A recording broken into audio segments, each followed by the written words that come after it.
ต่อ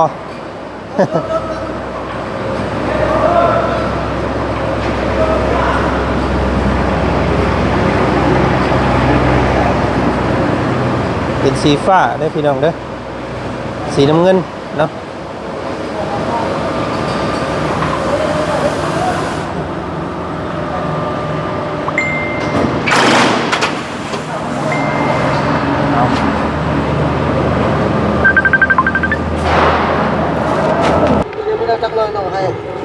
เอาเนาะมาจ่ายเงินเพิ่นก่อนบ่นี้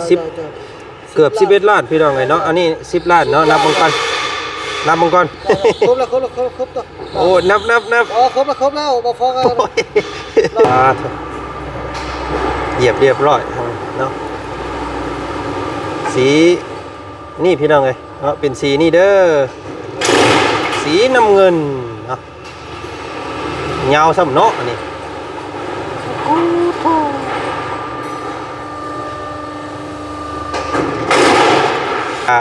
นี่แหละพี่น้องไงเนาะแจ้งพี่แจ้งน้องไปว่ามันมีเหตุการณ์แบบนี้เกิดขึ้นเนาะทางสร้างเพิ่นว่าขาเจ้าภาพยกตัวอย่างว่าทางพี่พรพี่ยานิสาเพิ่นเงียบไปเลยเนาะทางบ่จันต้องเป็นผู้รับผิดชอบเพิ่นว่านะทางทีมงานสร้างเพิ่นเป็นห่วงเรื่องตัวนี้เดี๋ยวนี้นะพี่น้องเอ้ยเนาะ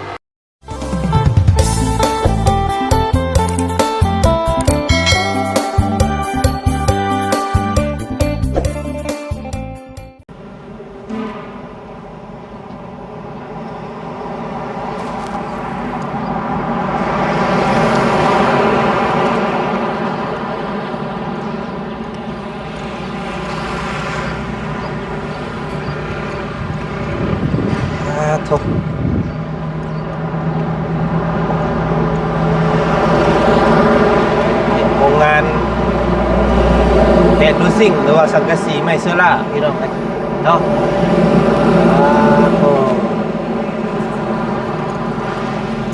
โรงงานสังกะสีเท่ากันพี่น้องเนาะตั้งอยู่เมืองสะพังทองพี่น้องเลยเนาะ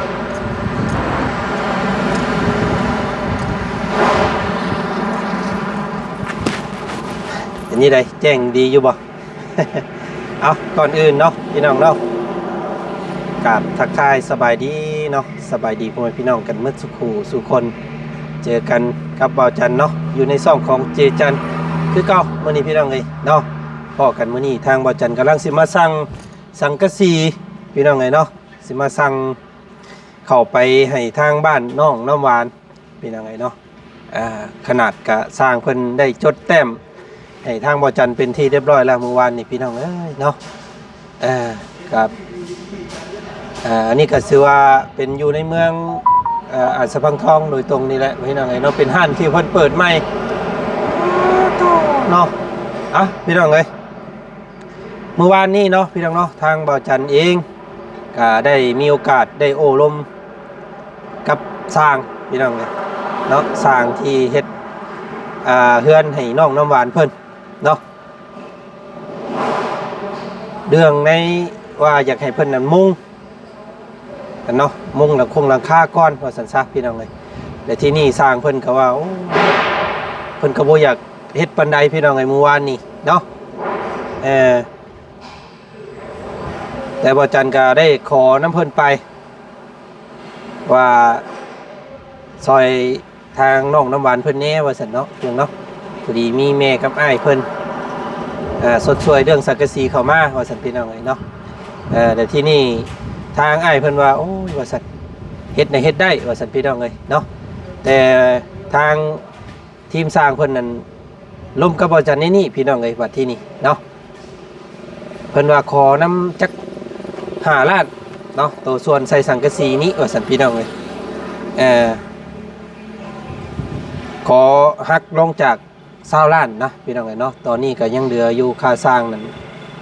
ทั้งหมดทั้งมวลน่ะยังอยู่15 ล้านกีบเนาะพี่น้องเนาะและทางไอ้สร้างเพิ่นก็ถามคืนบ่จันมาอีกว่าถ้าพวกไอ้เฮ็ดสังกะสีไปแล้วเนาะเงินส่วน15 ล้านเด้ว่าซั่นพี่น้องทางพวกไอ้นี่สิได้ง่ายบ่ว่าซั่นเนาะ สิได้มื้อใดว่าซั่นพี่น้องเอ้ยอ้ายเพิ่นก็อยากฮู้นะเนาะกับบ่ติเพิ่นเนาะพี่น้องเนาะเพราะว่าการเฮ็ดเฮือนเฮ็ดซ่านนี่มันก็ต้องอยากได้เงินค่าแรง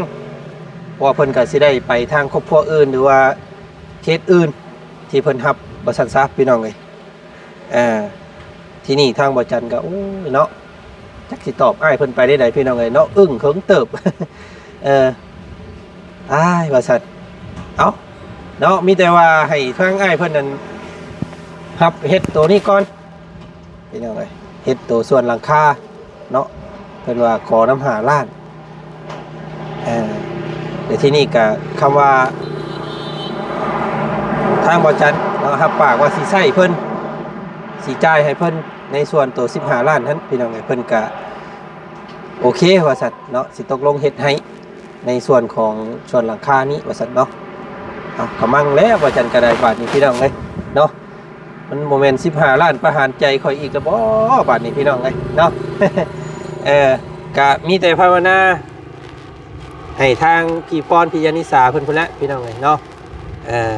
ส่งการช่วยเหลือเข้ามาให้เร็วไวเนาะเพื่อจะได้ดำเนินการต่อว่าซั่นซะเพราะว่าทางสร้างเพิ่นก็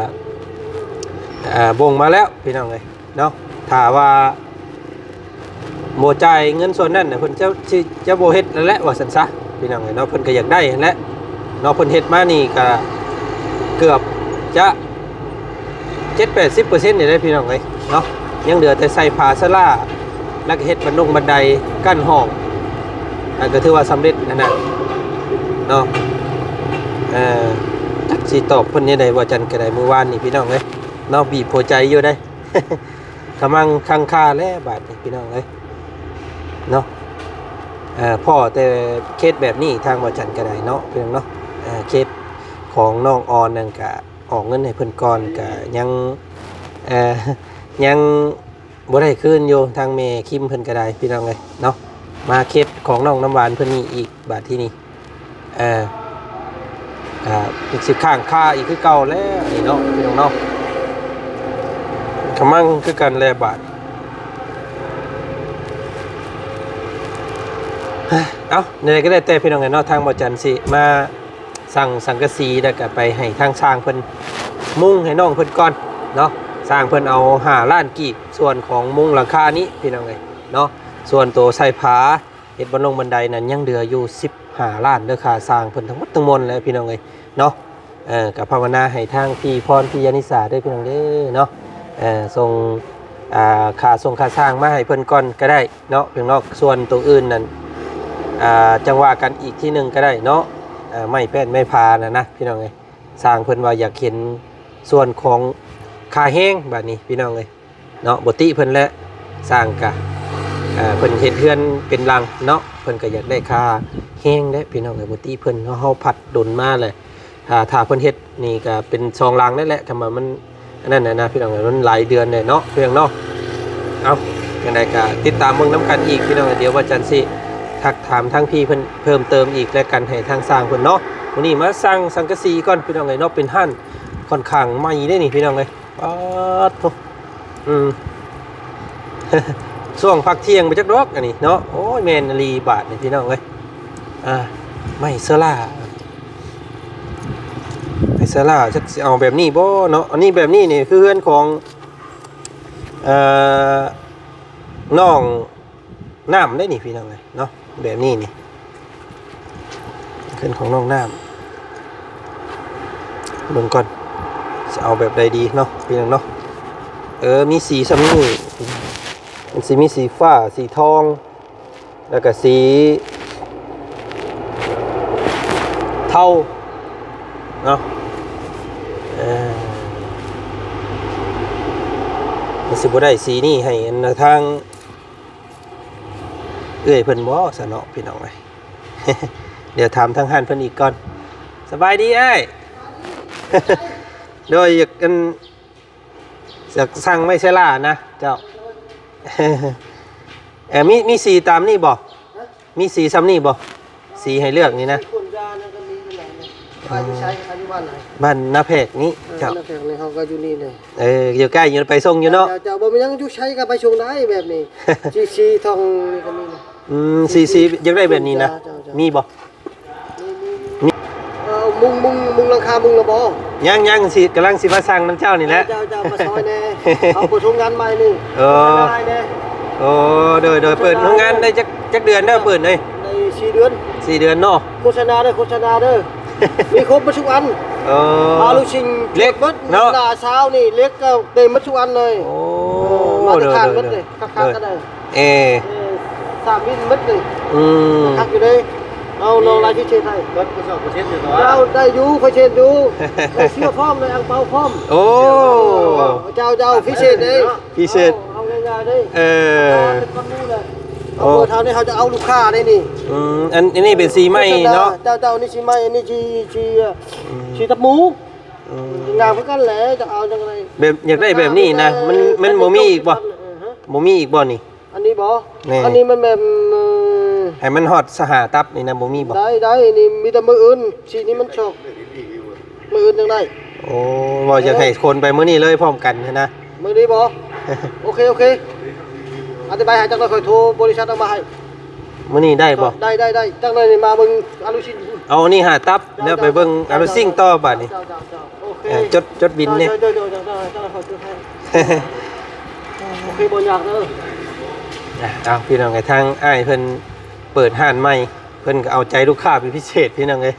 ใจเจ้าแรกรู้ก็ดีด้วย ฮะมันนาแพก เงินมาครบบางยังเอาน้ำเฮานี่เงินนั่นก็เอาน้ำเฮาบักหลาย โอ้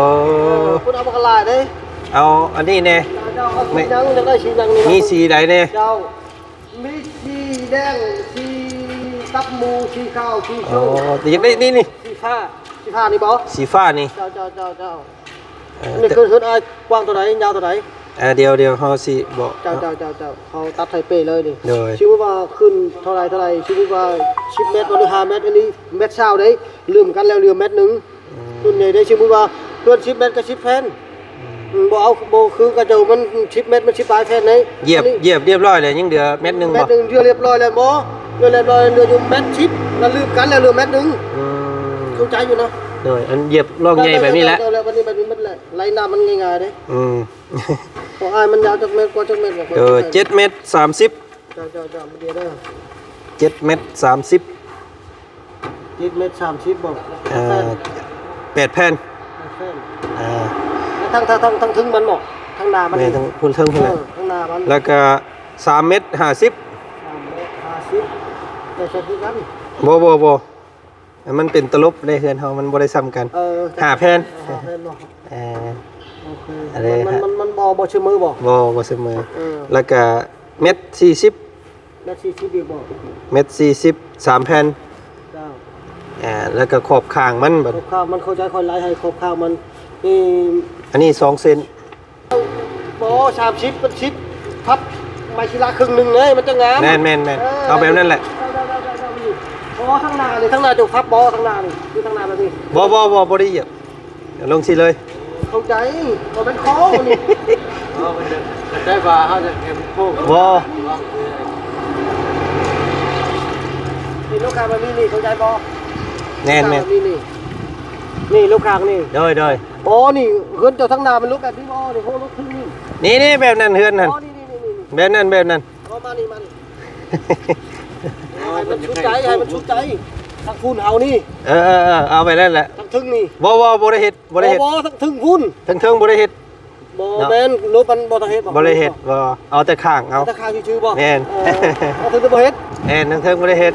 เอาแต่ข้าง2ข้าง ช่องข้างบ่ แม่นเอาแต่ข้าง2ข้าง 7 เมตร20กับ3 เมตร 50 แม่นอันนี้ได้ตามนี้แหละ 4 เมตรแม่นแล้ว 7 เมตร 30นี่ เข้าใจ หนึ่ง 2แล้วกับ3 เมตร 50อีกทั้งนาอีกเด้ โดย เข้าใจ นี่2คือกัน เข้าใจเท่านั้น แล้วก็เม็ด40นี่อันนึง โอเค ขอบข้างเนาะจดเลย โอ้เราละเอียดเด้พี่น้องเอ้ยเราย่านเฮาบ่เข้าใจเนาะเราไปเบิ่งเราให้เบิ่งคักแน่ เด้อคุกหมดดิเล็กที่หลังคายังเล็กสินั่นยัง เนาะ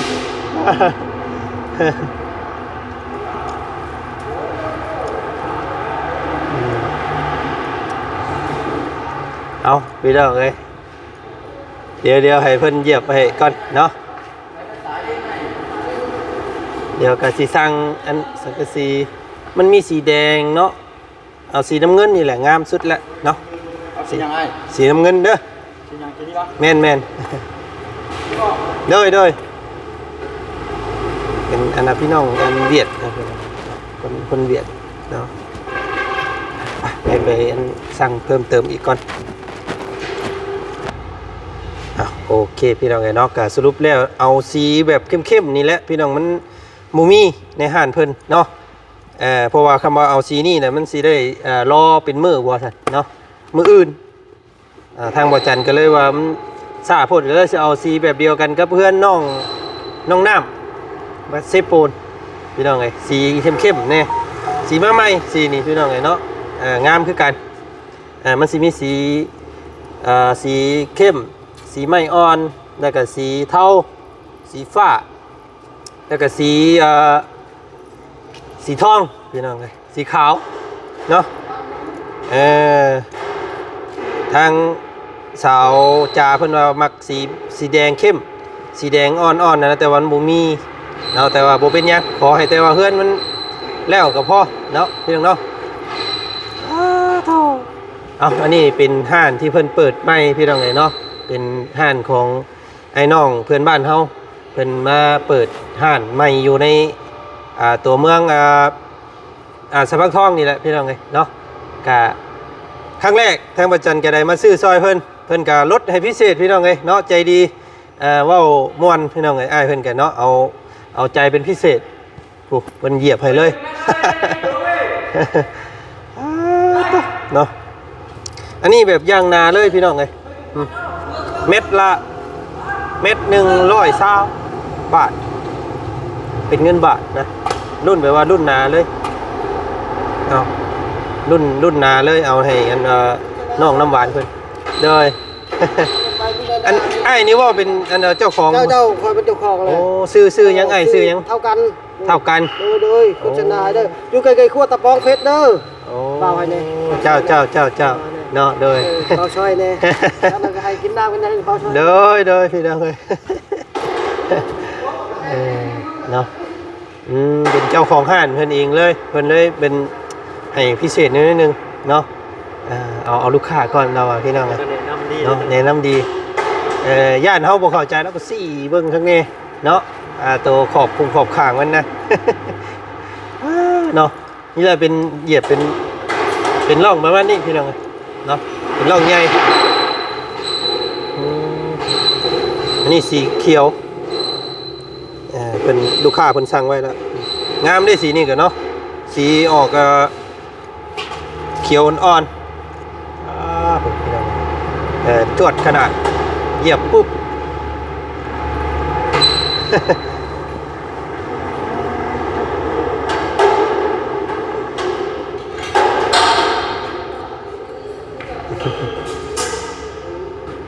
เอา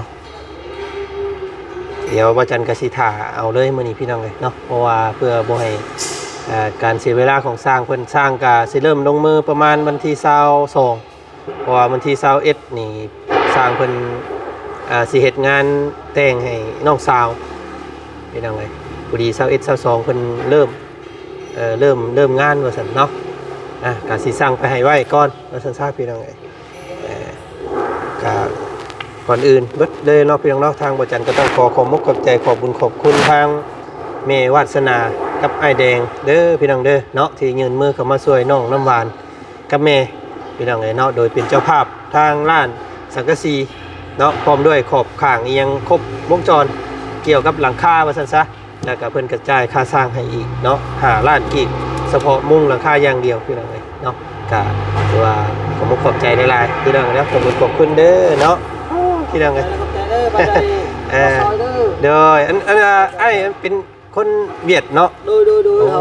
อยู่เมืองใดอยู่เวียดอยู่ในอันนี่อันเจ้าอยู่ทางนี้ไปทางระบาดไปทางระเบาทางนี่เนาะชายแดนนี่เนาะไปทางใดก็ได้มันในอันน่ะมันเว้าเล่าเก่งแท้มาจากปีเลยมาอยู่โดนแล้ว10 ปีแล้ว10 ปีแล้วโดยเอา มาต่างคนงานอยู่นี่ประมาณ4-5 เดือนนี่แหละ โอ้ ผู้ชนะแน่ผู้ใดช่วยได้ โดยเอาเดี๋ยว ได้ชีนั้นก็มีมันเนี่ยตั้งน้อยก็มื้ออื่นมื้อจังก็มาอีกชีรับตานน้ามาครับก็ลูกจังก็มีหมด เด็กยังก็มีเนาะ เล็กก็มีเล็กคือราคามีครบ ว้าถูกพี่น้องเลยตะลงตะนางมีครบไปเลยเนาะสิเทพงเทพื้นนี่จบวงเดียวเลยมานี่พี่น้องเลยเนาะอันนี้เด็กกะเด็กน้อยเด็กใหญ่มีครบพี่น้องเลยเนาะเอากะอุดหนุนซอยเป็นไปในตัวพี่น้องเลยเนาะส่วนหลายสิเป็นโรงงานจากประเทศเพื่อนบ้านเฮาเพราะว่าทั้งจีนแล้วก็เวียดนามพี่น้องเลยเพราะว่าคนลาวเฮาส่วนหน่อยเนาะสิเฮ็ดกันนะเนาะเจ้าบ่ค่อยมีเอาจังไดกะเพิ่นมากะเพิ่นก็เสียภาษีภาษีซอยทางประเทศเฮากะยินดีเนาะพี่น้องเนาะอันนี้ก็สนับสนุนช่วยเพิ่น สายกันเนาะได้ราคาพิเศษอยู่พี่น้องเอ้ยไม่ใช่ล่าสรุปแล้วได้แผ่นหนึง96เนาะ96,000ปกติ120,000เนาะอันนี้เพิ่นลดให้ราคาพิเศษเนาะเพิ่นลูกค้าเอาลูกค้าว่าซั่นเนาะโปรโมทให้เพิ่นลดให้96,000กิต่อแผ่น เนาะเอาเดี๋ยวรอเบิ่งเพิ่นเหยียบก่อนหน่อยนึงพี่น้องเอ้ย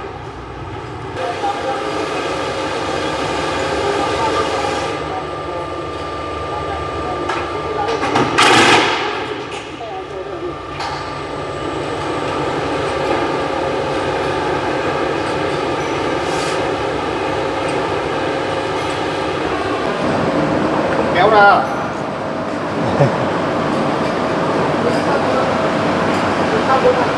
không kéo đi ra kéo đi ra rồi đó rồi chúng ta đó vừa rồi đấy mẹ chấp luôn rồi อันนี้เป็นตัวแผ่นยาว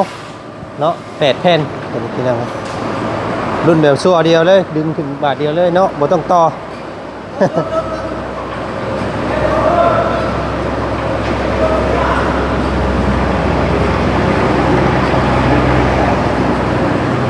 เป็นสีฟ้าได้พี่น้องเด้อสีน้ำเงินเนาะ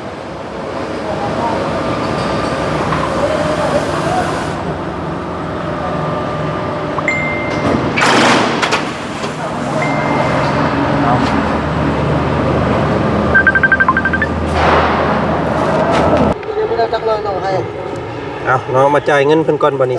10เกือบ11ล้านพี่น้องเอ้ยเนาะอันนี้10ล้านเนาะนับเบิ่งก่อนนับเบิ่งก่อน ครบแล้วตัว โอ้นับ อ๋อครบแล้วบ่ฟ้องกัน100%นั่นนำกันนี่ เอ้ยโอ้ยเนาะอ้ายเพิ่นก็ได้เนาะ150,000เนาะโอเค สบายฟังกันนั่น เพิ่นลดให้อีกพี่น้องกันลดแล้วลดอีกเนาะอ้ายเพิ่นอ่ะเนาะ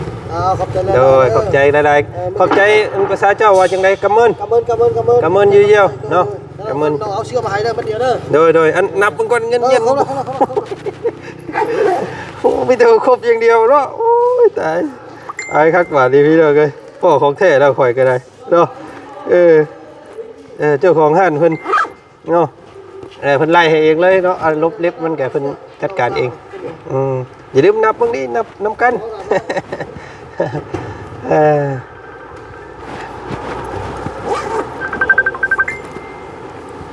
เทือน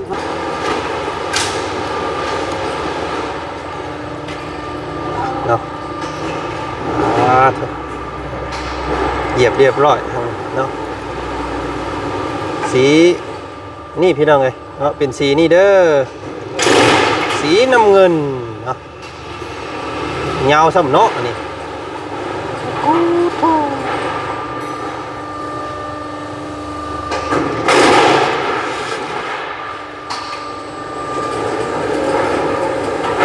สักหน่อยดูมาลาไปชม โดย อันนี้เม็ด40เนาะมันมี3ตลบ เฮ็ดรูปอีกเลย โดย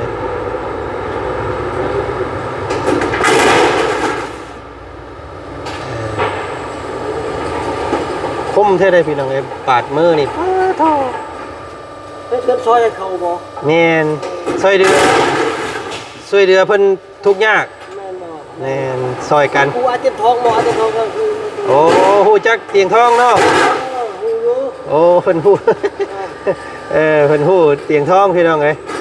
เราเคยซื้อน้ำบ่ เฮ็ดทุ่งเฮียนทุ่งยังมันก็มาช้อนน้ำเอา โอ้โอเคโอเค อันนี้กับหมู่เดียวกัน แม่นบ่ หมู่เดียวทีมงานเดียวกัน ลูก เออ นี่เป็นกูลงเองเลยคิดแม่ อ๋อแสดงว่าเตียงเพิ่นมาสั่งเอาอยู่นี่พี่น้องเอ้ยเนาะเฮ็ดโรงเรียนเฮ็ดเฮือนน้องแต้วเพิ่นนะเนาะสิเป็นเอาอยู่นี่เบิดว่าซั่นซะก็คักอยู่ได้คำว่าบ่มีอยู่นี่ก็สิได้เป็นได้เล่นไปไกลเติบได้พี่น้องเอ้ยเนาะอันนี้ถือว่าเหมาะและอยู่ในนี่เลยเหยียบปุ๊บเดี๋ยวก็ออกไปพุ่นเลยเนาะโอเคไปซะพี่น้องเอ้ยทางบ่จันก็สิขอตัวไปท่าเพิ่นอยู่บ้านพุ่นแล้วกันเนาะให้เพิ่นคนไปน้ำรางเนาะก็คลิปนี้ก็นี่แหละพี่น้องเอ้ยเนาะแจ้งพี่แจ้งน้องไปว่ามันมีเหตุการณ์แบบนี้เกิดขึ้นเนาะทางสร้างเพิ่นว่าค่าเจ้าภาพยกตัวอย่างว่าทางพี่พรพี่ยานิสาเพิ่นเงียบไปเลยเนาะทางบ่จันต้องเป็นผู้รับผิดชอบเพิ่นว่าหั่นนะทางทีมงานสร้างเพิ่นเป็นห่วงเรื่องตัวนี้เดี๋ยวนี้นะพี่น้องเอ้ยเนาะจังใดก็ยังบ่ทันได้ว่าพี่เพิ่นนั่นดอกพี่น้องเอ้ยเนาะพี่เพิ่นก็สิรับอยู่แต่ว่ายังบ่ทันพร้อมซื่อๆนะเงินยังเหลืออยู่15ล้านบาทที่นี่พี่น้องเอ้ยค่าสร้างเนาะค่าสร้างทั้งหมดทั้งมวลในเฮือนนั่นแหละว่าซั่นๆพี่น้องเอ้ยหักลบลงไป5ล้านกีบเฉพาะใส่หลังคงหลังคาเนาะพี่น้องเนาะจังใดก็ขอขอบพระคุณทางแม่วาสนากับไอ้แดงอีกรอบหนึงเนาะพี่น้องเนาะที่ยืนมือเข้ามาสมทบช่วยอีกแน่เพราะว่าย่านผ้าลมฝนตกว่าซั่นพี่น้องเอ้ยเนาะจังใดก็ขอบคุณขอให้ทางแม่และอ้ายเนาะจงมีแต่ความเย็นกายสบายใจเด้อเนาะมอบสังกะสีมุงฟ้ามุงฝนมุงความร้อนมุงหนาวพี่น้องเอ้ยเนาะก็ขอให้ทางแม่พร้อมครอบครัว